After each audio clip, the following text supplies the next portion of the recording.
एक ऐसा तानाशाह है जिसे फांसी देते वक्त अमेरिका के सैनिकों की आंखों में आंसू थे।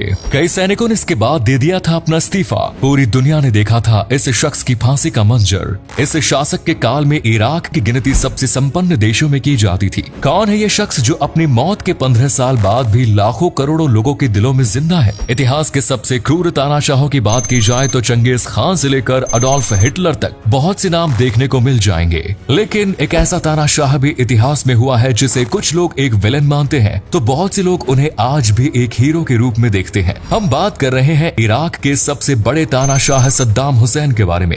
एक दौर ऐसा था जब सद्दाम हुसैन का नाम सुनकर बच्चा भी डर जाया करता था। सद्दाम हुसैन ने अपने शासन के दौरान न सिर्फ लाखों लोगों की हत्या की बल्कि इराक को तरक्की की राह पर भी लेकर गए। उन्होंने इराक को साइंस एंड टेक्नोलॉजी के क्षेत्र में काफी आगे धकेल दिया। सद्दाम हुसैन के बारे में आज तक कई किताबें लिखी जा चुकी हैं और बहुत सी डॉक्यूमेंट्रीज उनकी जीवनी पर बन चुकी है। सद्दाम के जन्म से पहले ही पिता का साया उनके ऊपर से उठ गया। युवा उम्र से ही वे देश के राष्ट्रवादी आंदोलन में शामिल हो गए और बाद सोशलिस्ट पार्टी ज्वाइन कर अपने राजनीतिक करियर की शुरुआत की। इसके बाद उन्होंने ना जाने कितना संघर्ष किया। सन 1979 में सद्दाम ने इराक के राष्ट्रपति अहमद हसन अल ब्रक को हटाकर खुद के हाथों में इराक का शासन सौंप दिया। इराक की सत्ता संभालते ही सद्दाम हुसैन ने ईरान पर हमला कर दिया। एक तरफ देश लगातार अपने पड़ोसी मुल्कों से युद्ध कर रहा था तो वहीं देश के भीतर सद्दाम हुसैन पढ़ाई लिखाई शिक्षा स्वास्थ्य जैसी बुनियादी जरूरतों पर भी ध्यान दे रहे थे। सद्दाम ने इराक में सभी के लिए पढ़ाई को अनिवार्य कर दिया। सद्दाम खुद भी काफी शिक्षित थे। उन्हें फिजिक्स केमिस्ट्री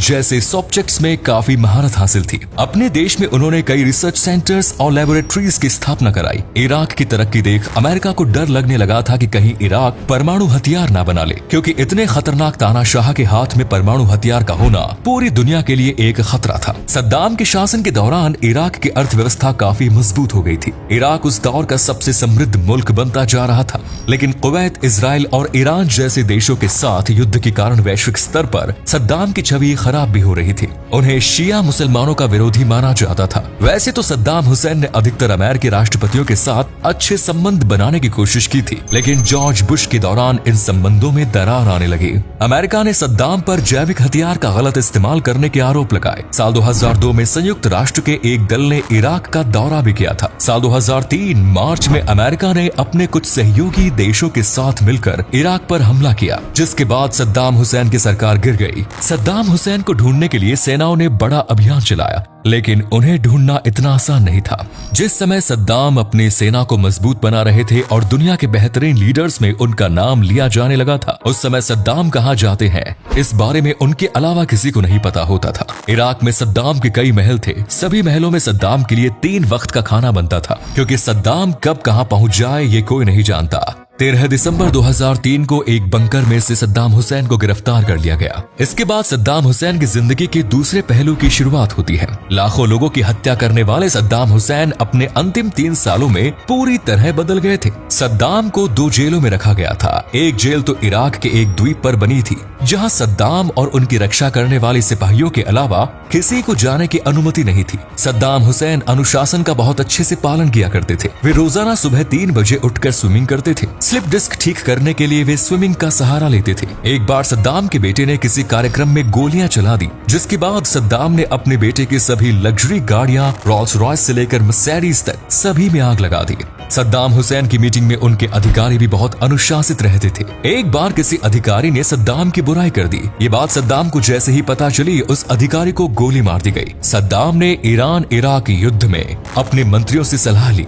एक हेल्थ मिनिस्टर ने सद्दाम को सलाह दी कि वो अपनी जगह उपराष्ट्रपति को राष्ट्रपति बना दे, जिसके बाद वे संधि का प्रस्ताव लेकर जा सके। सद्दाम उस मंत्री को दूसरे कमरे में लेकर गए और गोलियां चलाकर उसकी हत्या कर दी और वापस मीटिंग अटेंड करने लगे। एक बार सद्दाम ने विदेश मंत्रालय फोन किया और वहां पर विदेश मंत्री नहीं थे। सद्दाम ने तुरंत ही मंत्री पर लापरवाही और लेट आने का आरोप लगाते हुए बर्खास्त कर दिया। एक मंत्री ने सद्दाम की मीटिंग के दौरान घड़ी में समय देखा तो सद्दाम ने मीटिंग खत्म होने के बाद 2 दिनों तक उसे उसी जगह पर बंद करके रखा। सद्दाम जब जेल में थे तो उनकी सुरक्षा की जिम्मेदारी अमेरिका की मिलिट्री के 12 बेस्ट कमांडोज को सौंपी गई। इनमें से एक कमांडो विल ब्रैडन वैपर ने सद्दाम हुसैन पर एक किताब लिखी, the prisoner in his palace.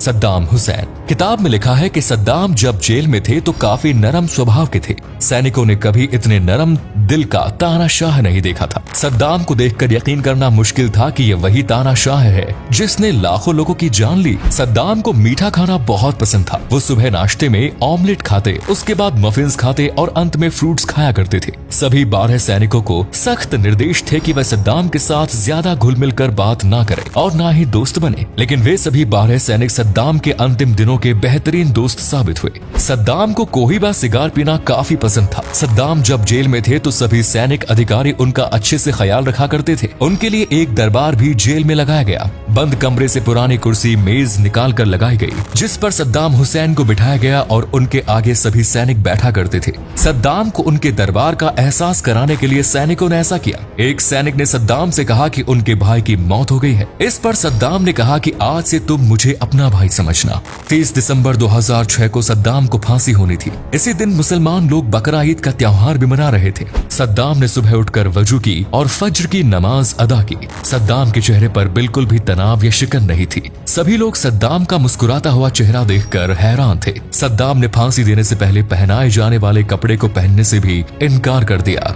Saddam ने फांसी से पहले एक कोट की मांग की थी। 2 से 3 बार आग्रह करने के बाद सद्दाम को कोट दे दिया गया। किताब में लिखा है कि उस दिन ठंड काफी थी। ऐसे में सद्दाम नहीं चाहते थे कि फांसी देते समय वो थोड़ा सा भी कांपे। उनकी इराक की जनता को ये नहीं लगना चाहिए कि सद्दाम हुसैन घबरा रहा है। हंसते हंसते सद्दाम ने मौत को स्वीकार कर लिया। सद्दाम हुसैन की फांसी के बाद उनकी सुरक्षा में तैनात सभी सैनिकों की आंखों में आंसू थे। सभी को लग रहा था कि उनका कोई अपना और बेहतरीन दोस्त उनसे दूर चला गया। बहुत कम लोग ये बात जानते हैं कि सद्दाम ने अपने खून से एक कुरान भी लिखवाई है, जो बगदाद की अल मारिक मस्जिद में रखी गई है। कुरान के सभी 605 पन्नों को शीशे के फ्रेम में रखा गया है। इस कुरान के लिए 3 साल तक सद्दाम ने अपना 26 लीटर खून दिया। कुछ लोग इसे अल्लाह के प्रति सद्दाम की इबादत मानते हैं, तो वही कुछ मुसलमान इसे कुरान की तौहीन, क्योंकि इस्लाम में शरीर से निकलने वाले खून को नापाक कहा गया है और नापाक खून से कुरान नहीं लिखी जा सकती। इस मामले में सभी लोगों के अपने अपने तर्क हैं, लेकिन आज भी इराक के लोगों के बीच में सद्दाम का नाम कायम है। तो दोस्तों, ये थे सद्दाम हुसैन की जिंदगी की कुछ ऐसी घटनाएं जिनके बारे में उनकी शख्सियत का अंदाजा लगाया जा सकता है। सद्दाम हुसैन को कई लोग एक हीरो के तौर पर देखते हैं, तो कई लोग उन्हें एक विलेन समझते हैं। आप हमें कमेंट्स करके बताएं कि सद्दाम हुसैन के बारे में आपकी क्या राय है। हमें आपके जवाब का इंतजार रहेगा। आज के लिए इतना ही। अगर वीडियो अच्छी लगी तो इसे लाइक और शेयर अवश्य करें। आपसे फिर मिलेंगे नई वीडियो में और ढेर सारी रोचक जानकारी के साथ। धन्यवाद।